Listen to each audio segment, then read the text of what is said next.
बिस्मिल्लाहिर्रहमानिर्रहीम। अस्सलाम वालेकुम। दावत नूर में आपको एक बार फिर से खुशामदीद कहती जी। आज आपके साथ बहुत ही डिफरेंट किस्म की रेसिपी शेयर करी। ये है होममेड अरके गुलाब।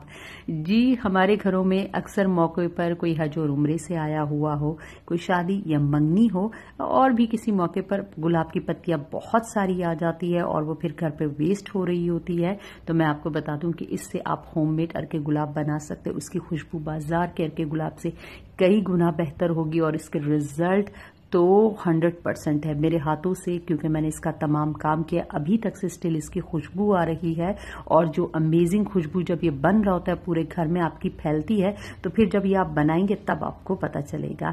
तो इसके लिए मैंने सबसे पहले लिए है ये 2 गिलास के करीब गुलाब की पत्तियां। अच्छी तरह से इनमें से इनका जो ग्रीन पार्ट होता है उसे मैंने अलग कर लिया है, वॉश कर लिया था मैंने। एक्स्ट्रा पानी इसका निकाल लिया, ड्राई कर लिया इसे। और अब ये मेरे पास 2 गिलास के करीब ये गुलाब की पत्तियां हैं। इस तरह से अच्छी तरह इसका तमाम ग्रीन पार्ट मैंने इसमें से निकाल लिया है और ये वॉश की हुई और ड्राई है। आपने छोटे देसी गुलाब लेने हैं। आपने फार्म के बड़े गुलाब जो बहुत ज्यादा कलरफुल होते हैं, जिनमें खुशबू बिल्कुल नाम की भी नहीं होती, वो नहीं लेने। देसी गुलाबों में खुशबू बहुत जबरदस्त होती, बस इन चीजों का ख्याल रखना है।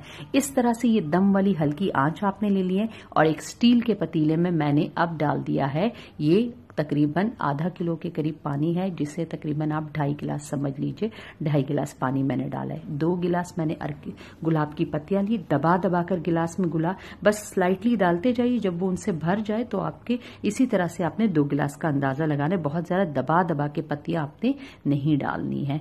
और अब ये 2.5 गिलास के करीब पानी है। इसको मैंने पहले इस पानी को अच्छी तरह से बॉईल कर लिया था।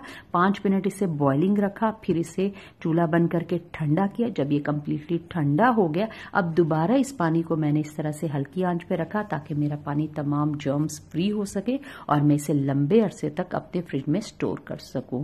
अब मैंने गुलाब की पत्तियों को इसके अंदर डाल दिया और इसी दम वाली आंच पर ढक कर इसे तकरीबन 20 मिनट के लिए मैं कुक करूंगी, यहां तक कि मेरी पत्तियों का तमाम तर कलर खत्म हो जाएगा और वो डिफ्यूज होकर अपने पानी में शामिल हो जाएगा।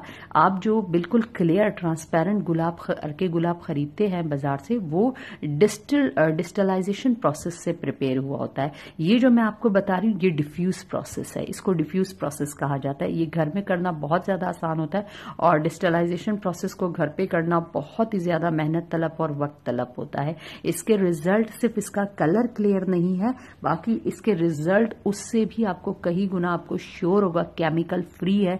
कोई कलर, कोई इसके अंदर एसेंस यूज नहीं हुआ और ये जबरदस्त बिल्कुल नेचुरल खुशबू आपको मिल जाएगी। हल्की आंच पर पकाने का फायदा ये होगा कि इसकी खुशबू बिल्कुल डैमेज नहीं होगी। आप इसे तेज आंच पे रख देंगे तो इसकी खुशबू बिल्कुल टोटली हवा में उड़ जाएगी और आपका खाली बस ये सिर्फ कलर वाला पानी होगा और कुछ नहीं होगा। और बर्तन सारे आपने स्टील के रखने हैं, एल्युमिनियम में नहीं करना आपने। इन छोटी छोटी बातों का आपने ख्याल रखना है। और जिस चीज में स्टोर करें वो भी अच्छी तरह से स्टेरलाइज, साफ और ड्राई हो। और इसको फ्रिज वगैरह रखने से पहले भी इसको अच्छी तरह से इसकी तमाम तर हीट आपने निकाल लेनी, वेपर निकाल लेने। जब ये कंप्लीटली ठंडा हो जाएगा तब आप इसे किसी बोतल में, अगर शीशे का हो तो बहुत ही ज्यादा बेहतर है, प्लास्टिक का हो, स्टेरलाइज करके उसमें रख दीजिए और फ्रिज में रख दीजिए और ये काफी लंबा आपका चलेगा। अच्छी तरह से छान लिया मैंने। इसकी पत्तियों को थोड़ा थोड़ा सा दबाऊंगी, उसमें से भी अर्क इसका निकाल लूंगी और ये जबरदस्त कलर के साथ इसकी खुशबू अमेजिंग है। बिलीव मी, आप इसे किसी भी खीर में, मीठे में बहुत आराम से यूज कर सकते हैं। अपने स्किन ट्रीटमेंट के लिए आप इसे यूज कर सकते हैं। ये आपको बहुत फायदा देगा।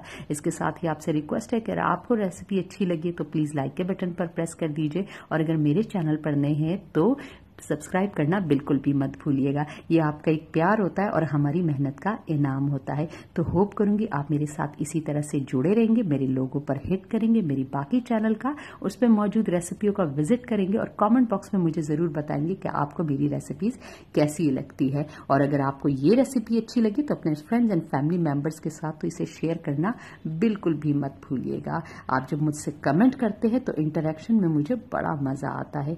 इजाजत चाहूंगी इसके साथ ही मैं आपसे। अल्लाह हाफ़िज़।